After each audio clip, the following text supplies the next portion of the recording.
Hi, I'm sure you have seen dozens of videos, endless of articles. Those videos, articles talking about what's happening now between Israel and Palestine. But the missing part is the whole story is just from one side of the picture. Let me share some facts with you. Facts you might hear for the first time, and some fake, misleading news that brainwash you. Just like recent fake news claimed that Hamas beheaded over 40 children. Such as a horrible news. Actually, my heart is bleeding. But wait a moment. The whole story turned out to be nothing but a hoax. Admitted by the same journalist who spread the story. Beheaded babies. Come closer. Doesn't this remind you by a similar story that happened in Kuwait?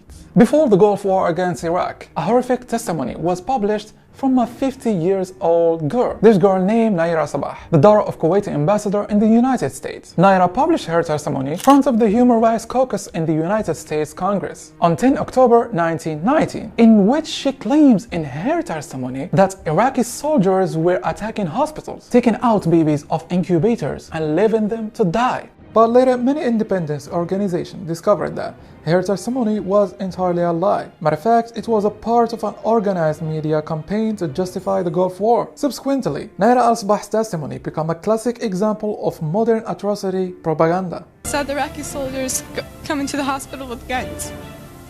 They took the babies out of the incubators, and left the children to die on the cold floor. This picture, shared on social media by the actress Jamie Lee Curtis, claiming that those in the photograph Israeli children attacked by Hamas missiles, with caption, "The terror from the sky." It's actually heartbreaking for those Israeli children. But once again, wait a moment. The whole picture also turned out to be fake, and it has been taken inside an UNRWA school in Gaza. Jamie Lee couldn't deny that, and finally she deleted it.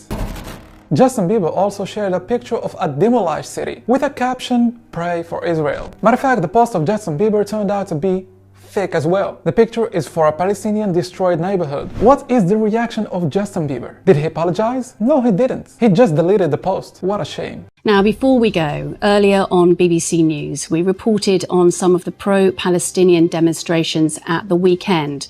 We spoke about several demonstrations across Britain during which people voiced their backing for Hamas.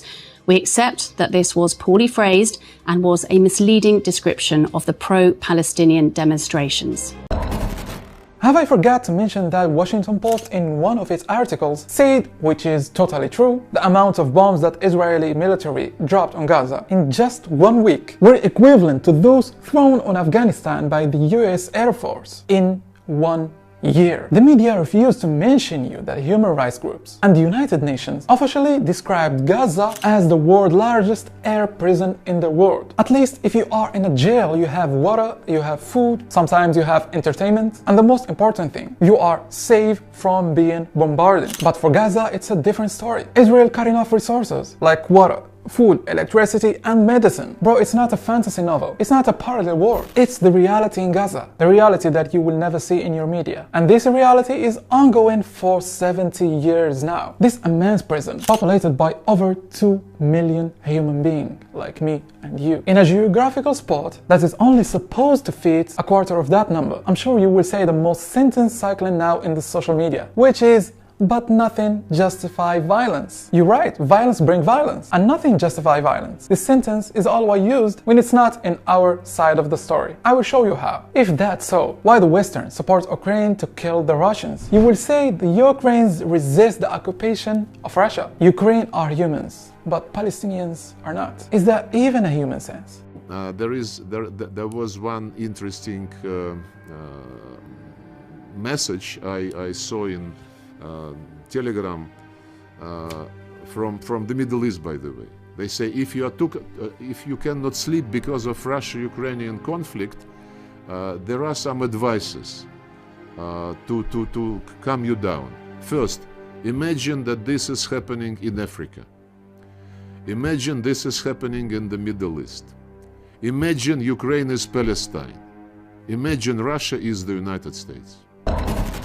Have you ever heard that Israel, since 2008, has waged 5 destructive, bloody wars on Gaza, killed more than 6,400 Palestinians and injured more than 10,000, 6,400 souls were wiped out. That number is just in Gaza Strip, without mentioning the West Bank. You might be wondering why Palestinians are attacking Israel. Let me ask you that question. How Israel come to existence? What was on that land before Israel's existence in 1948? Everybody agree. The Palestinians were living there. Muslims, Jews, and Christians. They were all living together. You will say, but God given that land to the Jews. It was inhabited by their ancestors thousands of years ago. Based on that measure, the Moroccan Muslims has ruled Andalusia, Spain and Portugal for over 800 years. So do we have the right to claim it back? If I said so, I will look like an idiot. For the God's sake, how you give the right to yourself to displace a nation from their land and raise wars against them simply because your religion and your God says it's yours?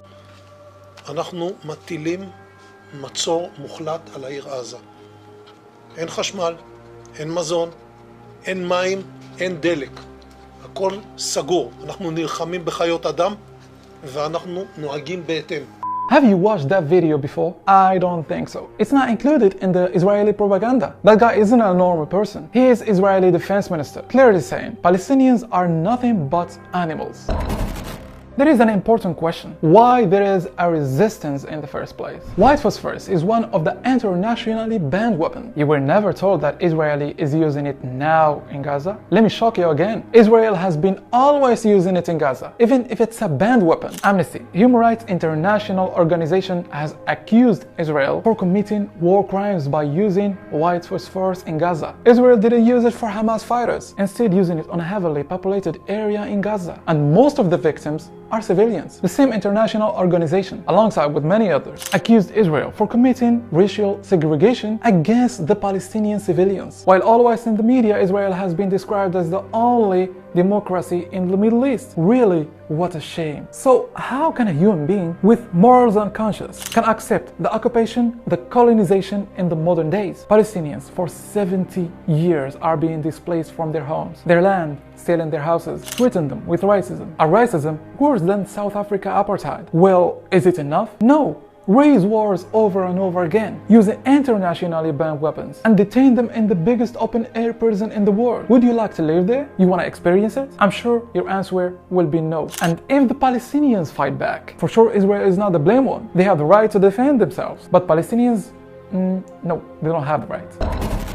Most famous public figures and celebrities, they stand with Ukraine, they stand with justice, they stand with freedom, and the most important thing, they stand against the occupier. And when it comes to Palestine, shamefully they turn back. It's not about Hamas and Israel, and it never was, and it will never be. It's about a nation facing a genocide. Don't stand with injustice, stand with Palestine.